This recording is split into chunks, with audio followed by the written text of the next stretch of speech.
On tonight's Cover One Buffalo podcast, we break down the 2025 Buffalo Bills NFL schedule. But first, our guys, Handsome Jack. Broadcasting live to Bills Mafia worldwide with Greg Tompsett and Aaron Quinn. Welcome to the NFL. Doesn't matter what's happened before today. Today's a brand new day. It's a brand new season. Your number one podcast for objective Buffalo Bills coverage. No matter where you are, we got you covered.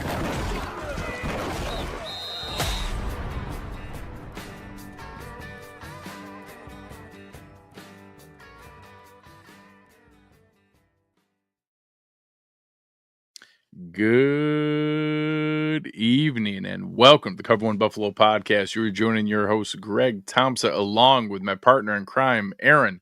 Are both of your ankles facing the right direction? Yeah, all day. Not mine you. are now. There was a point today where one of my feet was pointing the wrong direction.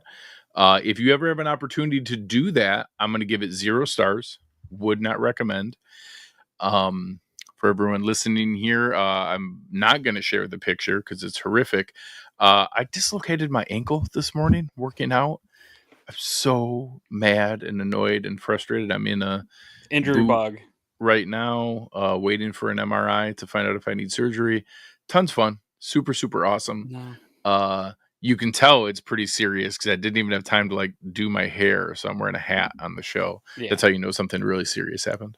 Yeah, it's we've been hit with the injury bug here before a season has even started, which is a great time. On physically unable to perform list. I am on the PUP list for sure. Oh yeah, you're gonna start the season on the PUP here. But this is a great time to catch an injury here, not during the season. I have an injury update. Last week I was notifying people that I had broken my pinky dunking on kids. Of course. While training with my 6-year-old on some batting practice, set him up on the tee in T-ball, and I was showing him with my hand where on the ball to hit, and he full swung. And he hit it right there in that right then when you showed him? Into the broken finger.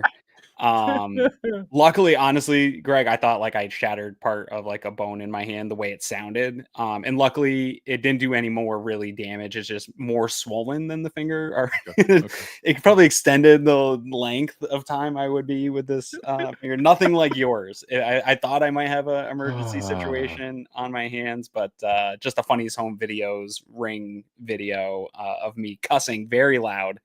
Lots of neighbors in the neighborhood heard that one. I did some cussing. I was very angry. I can't believe it. Having to get put under anesthesia so that they can reset your ankle and put it back in place. Not cool. No. Not cool. No. All right.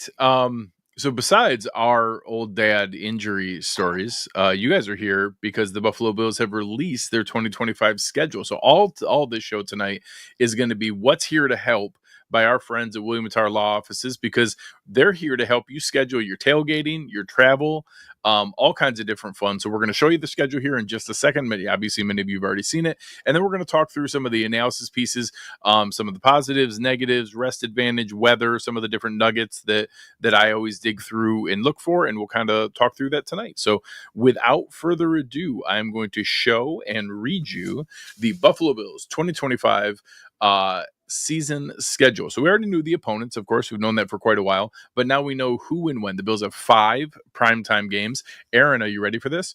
We still have 7 1 p.m. games. I think it's going to be 8 because I think the last game of the season is going to be a 1 p.m. There's also, I think it's 4 more Sunday 4:25, which is my second favorite behind 1 p.m. I like those. Yeah. Totally good with those. So 11, possibly 12 of the games Sunday afternoon-ish. I will certainly take that. We open the season, obviously there's 3 preseason games this year, 2 of the road ones. So there's just 1 home preseason game that is usually Kids Day. That'll be the first one of the preseason. We'll play the Giants, and then the Bears and the Buccaneers. I will say I would watch, I could see that Giants preseason game being a joint practice week. And that's the end of the joint practice week being the preseason game. We've seen that in the past. And obviously we, of course, know the East Rutherford Bills over there with Dable and although Shane. Dable and McDermott hate each other, I was told. Allegedly, Yeah, a lot of hatred.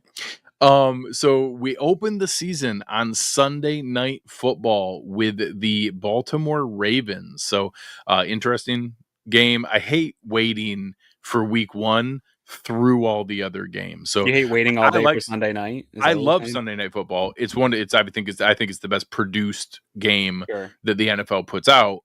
But the opener, when you're like waiting all offseason and super excited for football and not being able to watch it until extra long after waiting for everybody else, I don't love it. Maybe place there. We had a good debate in the Discord channel about whether you like that game or not. And I want to give a shout out to Adam D, longtime Discord member here, who had a really good perspective that he loved that you eliminated the like dumb start to the season where you lose to a bad team and you're just frustrated, like that year we lost to Pittsburgh, and like some weird ones where like you're definitely supposed to win and you somehow start 0-1, where losing to Baltimore isn't cool, but like it's totally understandable. And you're like, all right, we lost to Baltimore, but we got plenty of time to get it together. Or you're really, really pumped. Like there's no super deflating, like horrible situation. I was like, all right, I'll take that. Sure. Yeah. I agree. And it just goes further proof of where the Bills are at right now, right? Being the crown jewel of an opening weekend, to your point, the best production game, a playoff matchup, MVP candidates going at it. They choose games like this for a reason. So I'm going to savor every moment of the Bills not being, I love those 1:00 Sundays, but when they put your team on Sunday Night Football to open up the season, it's for a reason. And I'm going to savor that. Although I hate it because my kids still young enough to where like they might catch a quarter of a Sunday Night Football game. An 8:20 start is rough. You're not ending until 11:30. Our post game show is not going to be done until 1:00. It's all the fun. It's a school night. Yeah. So we'll run through the other ones here a little more quickly. Then we go on the road to the Jets, first division game.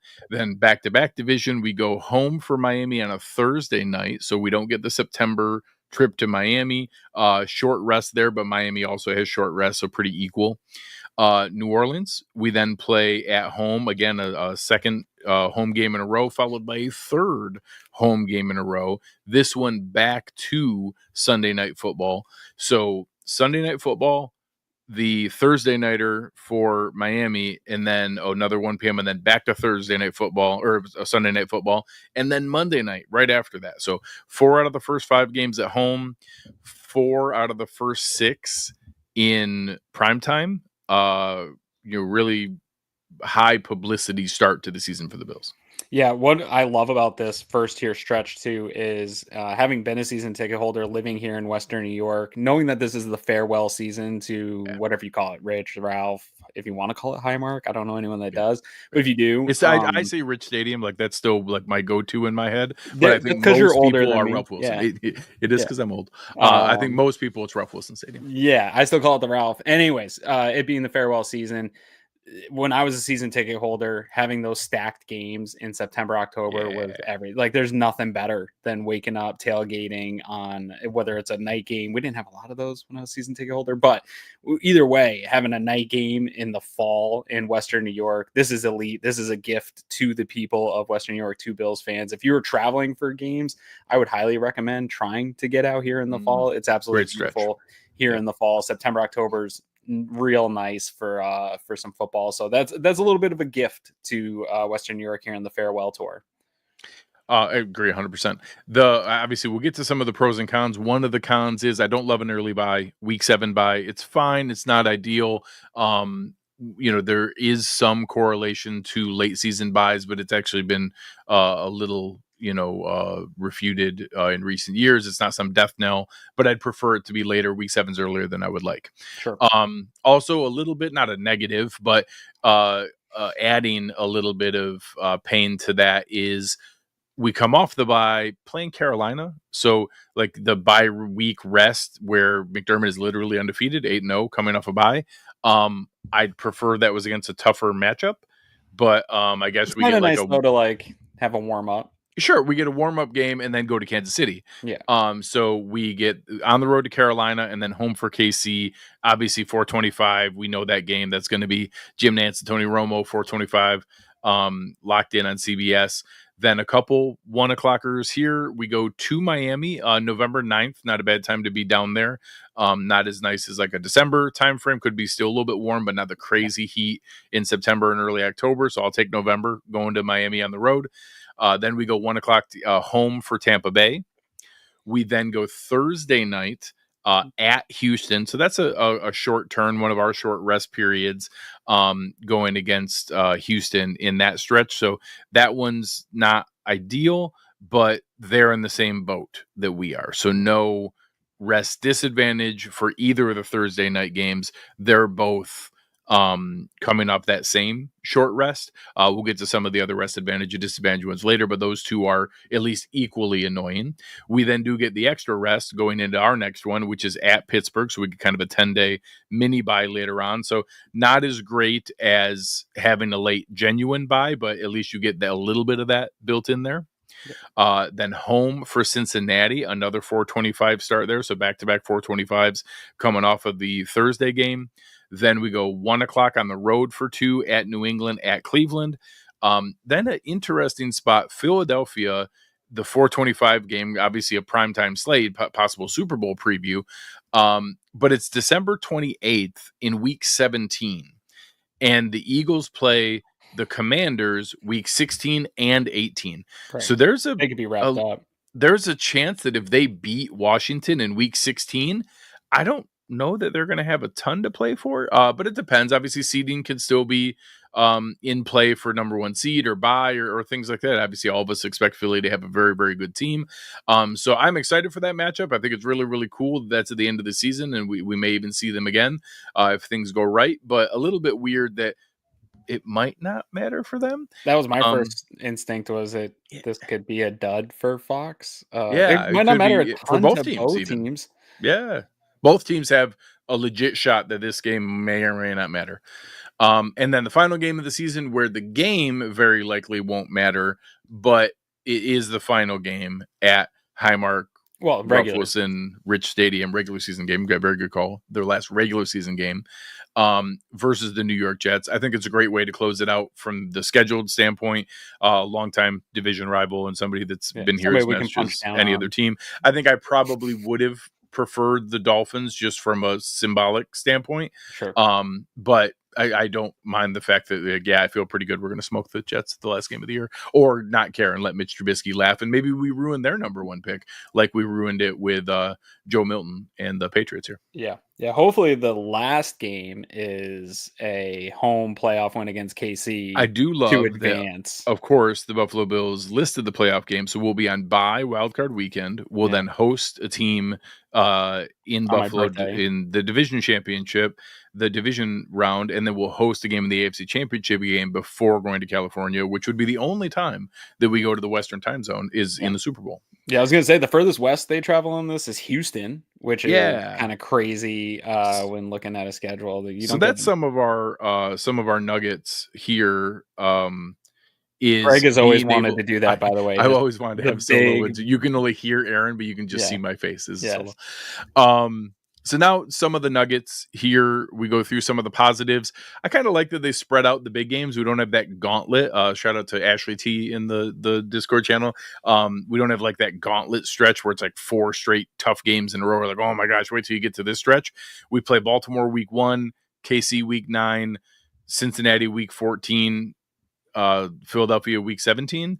So, and in between those two, it's New England and Cleveland in between those two. So I don't think you can make any definition of a gauntlet there. I guess technically there's a stretch of, Kansas City at Miami, Tampa at Houston, at Pittsburgh. Those could be tough if those teams, I don't know what we're going to see from Houston this year after, what happened to them last year in that offensive line. Tampa's going to be tough. That's one that's like a sneaky challenge of a game that I don't love. Miami's up in the air. Obviously, Kansas City is going to be tough. Pittsburgh's always going to play tough. And then Cincinnati, whether they're good or not, there's going to be a section of the fan High base. scoring. I'm talking to Greg from Left Turn. No, that is going to be anxiety induced going into that game anyway. So I think that's not the gauntlets that we've seen in the past, but that stretch could be one of those slumpy looking parts where people are starting to panic a little bit. I could see that stretch being the one. And you have the opposite in those two games. No matter what, Pittsburgh's defense is going to be good. I don't know if their offense will be any good, but their defense will be good. The same thing. Cincinnati's offense is going to be awesome. They're going to score points on lots of people. I don't know if they can outscore enough people. I think they're going to give up as many or more points than they score. But if Trey Henderson never plays again, I'm not super worried. Some weird comments from him. Talking about like there are what was the term you used for shark attacks? There are provoked shark attacks and unprovoked shark attacks, and he like was intimating that the Bengals like provoked his shark attack and saying he's not sure if he can see himself playing again for the Bengals. It's super wild. Yeah. I mentioned about Philly maybe not carrying it. I don't mind that there's so that stretch we talked about, if you're going to call something a gauntlet, there is a stretch there with 4 road games out of 5 weeks or 5 road games in 7 weeks. That's not ideal. The road games are Miami, Houston, Pittsburgh, New England, Cleveland.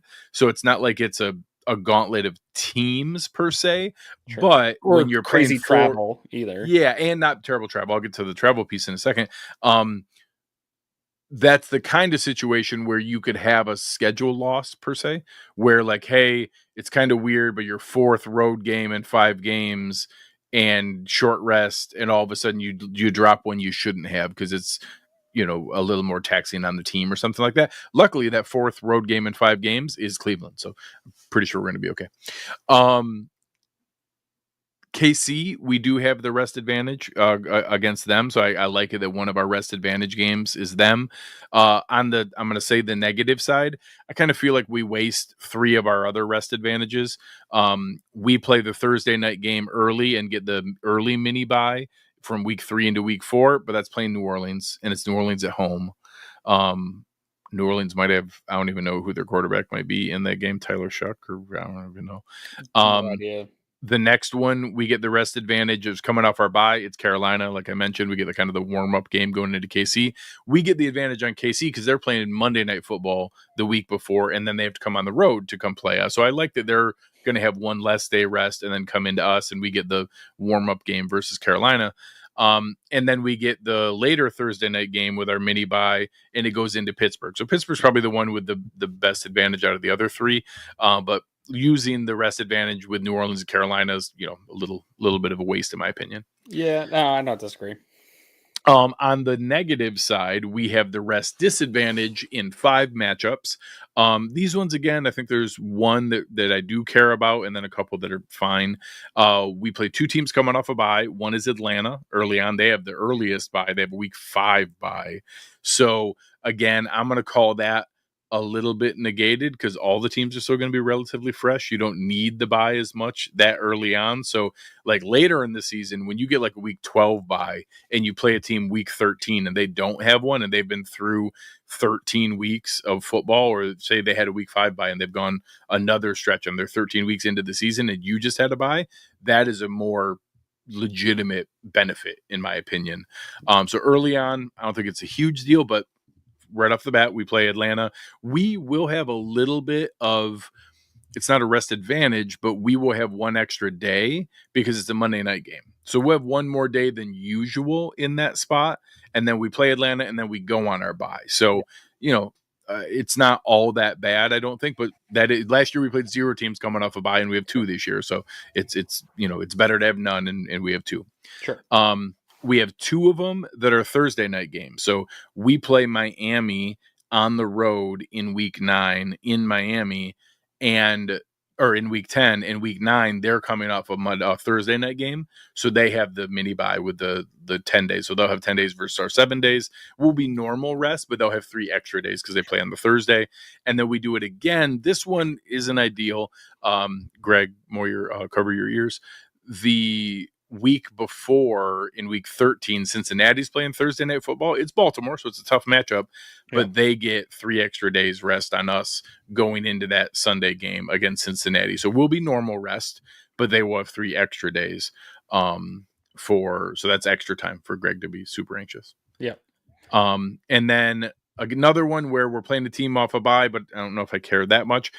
New England has a week 14 bye, which is crazy wild late. If they were a playoff team, I think that would be really, really helpful. I don't know that I will say I think they could be in the hunt. They could have a Denver made the playoffs last year. They could have a Denver run. I think they got a huge coaching upgrade. They made some nice floor raising signings. I think they had a nice draft. And if Drake May is what we think he could be, they could be a sneaky wildcard team. I could see them poking around there. So maybe that game matters, and you're at a time where that game probably matters for them a lot, and they're fighting for their playoff life in week 15. And then, depending on if it matters or not, Philly in week 17, they're coming off a week 16 Washington game on Saturday, so they get 1 extra day. At that point, if the game matters, that's a really tough team. I don't want them having any advantage there. So rest advantage versus disadvantage. I haven't seen the raw numbers yet because everybody's still scrambling to do the analysis, but we are going to be a net rest disadvantage, net negative. We are going to have a rest disadvantage on the whole. We'll see what the official math turns out to, but I think it's going to end up somewhere in the, let's see, that's, I like watching you math live. Yeah, it's going to end up being 7 days, net 7 minus, because we have 2 Thursday night games and we play 2 Thursday night teams coming off. We have 1 bye. They have 2 byes. We have one extra day versus KC. We lose 1 day versus Philly. So the 1 day ones cancel out, the 2 Thursdays cancel out, the 1 bye week cancels out, and there's the 1 extra bye. So we're going to end up at a net rest disadvantage of minus 7 days is my guess of what it'll show. But in the grand scheme of things, I don't think it's going to feel like that. I think our schedule is pretty favorable. You mentioned the travel part earlier. We travel the second fewest miles of any team in the NFL, significantly less than many teams. We only leave the Eastern time zone once, I think, to Houston. And our farthest trips are Houston, Miami, Atlanta, Carolina. Those are our farthest road trips. So we go in the central time zone once, and then everything else is Eastern time zone, and we don't get that far through that stretch. So we'll see where that goes. I think those two things mixed together, I don't think the rest disadvantage is super significant. And then I think when you add in the fact that there's not also travel disadvantage on that. And one thing that it kind of is in play with this is the Bills are a very tested team with players that have been tested, with coaches, with a training staff. I think even with the disadvantages, where even the ones that are disadvantages is by a day and the Bills still have their full week. That's what matters more to me, is playing on short weeks where you have to scramble and get out of your habits. As long as the Bills can maintain their habits and control their controllables, this is a team that's seen a lot of stuff, whether it's having games moved and having to play at a different stadium randomly in the season. They've had a lot of wrenches thrown into their schedules and tough gauntlets and long travels and different things the last few years. And they've gone through it and done well. And so even with a slight disadvantage in the rest, not having a disadvantage in travel, I think those even each other out. And I think they almost have a plus in the experience of dealing with some of those things in the past, that I'm not really worried what you kind of throw at this team in terms of schedule wise. They've seen almost all of it. Yeah, and you add in some of the other pieces. We had no international travel. I think our guy Joe Marino even made the case that hey, maybe this was the year to kind of sneak one of those in, because there was so much. The travel was so short. They're hey, throwing in a trip to Dublin wouldn't have been that bad if we went to Dublin. And I absolutely love that 1 week Christmas game. Yes, we also lucked out no holiday games at all. I take that back. I apologize to our Canadian friends. Canadian Thanksgiving is a Monday game, so I did see some of our friends. I think it was the Helmet Bar, but Bill's Helmet Bar account. They put that out there. That hey, it's not no holidays. There is it. We do have one Canadian Thanksgiving. So and honestly, not to be a whatever, that stuff matters. They're humans too. They don't want to it's cool. missing Christmas, Thanksgiving. Like it's cool not playing on those days. I don't mind that at all. I am happy for that piece of it. I'm happy we don't have to do shows on Christmas and Thanksgiving. Yes, I told you my selfish news. The thing I always watch for, I always go to our family vacation the week of Thanksgiving. And last year I lucked out the Bills bye week was the week before. So we usually fly out on Saturday. And this year it's not the bye week, but they play Thursday night. So the Thursday night game against Houston, we get that taken care of. And then I can fly out Saturday and not care about missing the games on Sunday and the Thanksgiving game and the Black Friday game. I don't care that we miss those because the Bills aren't playing. Yeah. I can watch the scores on my account and I'll scramble to watch and catch up on how Pittsburgh did coming back. Yeah, I don't love the bye being early, but that's my wedding anniversary is right around there, like right around Columbus Day. And so we'll still have the game, but then the next week I can take a trip with my wife and there's no travel. I don't allow travel during the season unless it's a bye week. And it's nice when that bye week lines up along the anniversary because she does like to do like an anniversary thing. So thank you, Buffalo Bills and NFL for allowing me to take my wife on an anniversary.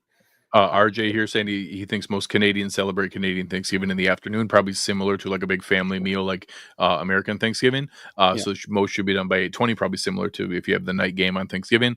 And of course, I appreciate our guys, Chris, and I'm pretty sure I know who this is from, and not Drew. This is from Chris. Greg looks like he's saving his welfare checks to take Marta from Forsyth County for Bills Falcons on Monday Night Football. If you're from Atlanta, which Chris and I have both lived there, the Marta in Forsyth County is inside joke. It's the camo hat. Yeah, well, I had to throw something on. Yeah. Any other nuggets floating around? Let's see. I mentioned the rest disadvantage, not liking the week 7 bye. The waiting until Sunday night of week 1 is going to take forever. I did mention I like that there's no hot early weather games, so none of those are going to matter for the Bills. We're in pretty good shape with all of those. The Bills could have. That stadium gets hot in September. Sure, it would be that would be that would be the actual challenge. I remember people passing out at the Josh Allen's first game played, that Chargers game. Yes. I remember that was the one where like they ran out of bottled water. Yeah, and a Broncos game too. Yeah, ran out of water and people are just like dying. Yeah. Also, as Danderson saying in the chat here, that Atlanta game is the doubleheader Monday Night Football game, so it's a 7:15 start. Which for you and I'll take any. That's an extra hour. That's an hour earlier. I hate the game ending by like 10:15, 10:30. I'm good with that. Who wants to watch the Bears versus Washington? But whatever. Well, maybe it's more fun this year. Also, from a weather standpoint, unfortunately, it's in play at the end of the season. The 6 cities that we end our season on goes Pittsburgh, Buffalo, Foxborough, Cleveland, Buffalo. I mean, this goes to my 6 point. Possibilities for weather impact to end the season. Yeah, this goes to my point that I've always made when people are like, put a dome. Like, you have to be able to play weather football in the winter in the NFL because most of the cities are outdoor stadiums in cold climates. Like, even places like Baltimore, like, there's going to be, even in Washington, they get some weather events in the winter. So, I mean, you can look at it however you want. I think that it's not a bad test heading into the postseason, and Josh Allen's weatherproof. So we've seen him play well in weather before. I almost think it's an advantage to the Bills and Aaron Cromer and Josh Allen to beat up on some teams in the weather too. Yeah, 100%. I think that toughness and that run game and that grit shows when in the trenches and being able to do it. And, ultimately looking at all this, I think there's a really good chance that, I think we're looking at a positive outcome like this.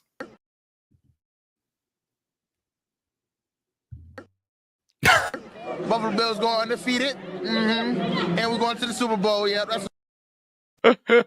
twice. We jinxed ourselves on clicking videos, the same video at the same time twice. I had it logged out. I had it brought up because up on the screen. I like that. So I will say that for all the things we talked through, there's maybe the little rest disadvantage piece. I don't even mind that as a little chip on their shoulder, to some adversity. But the fact that no international games, I won't get into strength of schedule, but I don't hate the fact that based on the current, this is not last year's record, but the current Vegas win totals, like the one that Warren Sharp does, we have the 5th easiest schedule. I'm not going to be sad about that. And when you look through like I said, there's no the gauntlet stretch per se. I think that's accurate. This is a season where I want us grinding and pushing for every single win, no matter what. I want the 1 seed. I want hosting stuff all the way through, and being able to lock that in and give us extra home games in the final season here at the Ralph. I want those locked in, and I want that focused in. I think this is the season to really push for winning that 1 seed, get the bye week, get the extra bye. Like, that's how you counteract. You want to cancel out having the early bye, get us the wild card week bye, get us a bye week going into the playoffs. That's how you counteract that.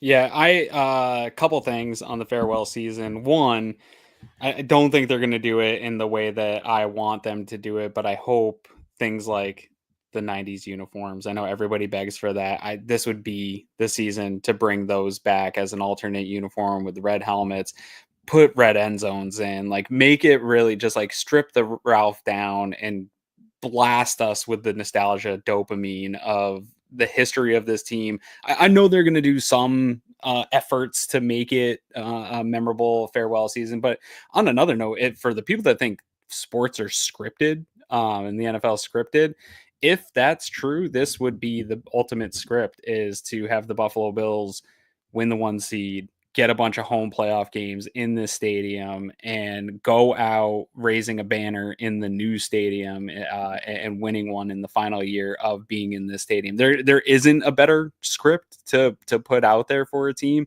And I do think that the team itself and the building is aware of some of that. Like, they already have the pressure of that is the expectation for this team. And now I think that it would be a special gift to the people of New York to get it done in this season before they destroy that place and move to another home. And what better way to open up and what welcome gift could you ask for week 1 than putting up a banner on your first opening day game in a new stadium? So I hope it's the fairy tale that I'm imagining in my head, because it would be the ultimate football story.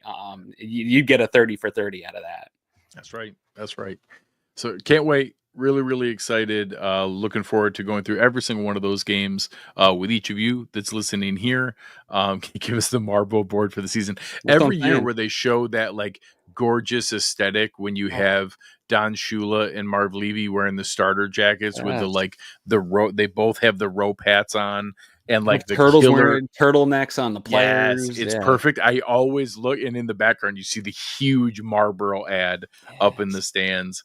Bring it all back. Yeah, so much nostalgia. So I have the impression from Sal kind of letting us down softly. I think we're going to get the red helmets and the 90s throwback in the new stadium. I think we're going to get whatever the new rivalry thing is for this season, which will be dumb. Do it. Something. I'm honestly a little disappointed. I thought it was a great, like, honestly, just a cheap, easy nostalgia so easy. grab. It's low hanging fruit. Like, I'm a little disappointed, but whatever. I'll wait one more year. I know we're gonna get it. It's a matter of when, not if. Yeah, no. I thought it was an easy, low hanging fruit to give it to us this year in the final season. So easy. I would have gone all out. I would have replaced the Highmark blackboard. I would have put, I tweeted that out. I would put the red end zones. The red end zone. I would have gone all out this year and been like, hey, we're having a party. We're sending this place out with a bang, and bring all the guys back. Have no more of these like fake legends of the game. It would be just banger after banger of 90s guys. I'd be going all out this year, man. Because I also think you're lining it up with a special year, whether they win the Super Bowl or not. This is going to be a team, as long as Josh stays healthy, and I perceive it, this is going to be one of those teams that wins 13, 14 games again and is competing for a Super Bowl. And so you could really just grow your fan base, especially us millennials that were kids during those eras. Like, you'd sell so much merchandise. It seemed like a real easy marketing thing. Maybe they need to hire us to drum up the stadium for them for the year. Yeah, I'm available. Man. All right, guys, we appreciate it very, very much. On behalf of our awesome sponsor, William Mattar Law Offices, you know the slogan, hurt in a car, call William Mattar, 844-444-4444. And our awesome producer, Chris Kepner. I am Greg Tompsett. You've been listening to myself and my wonderful partner, crime, Aaron Quinn. We are Cover One Buffalo, and we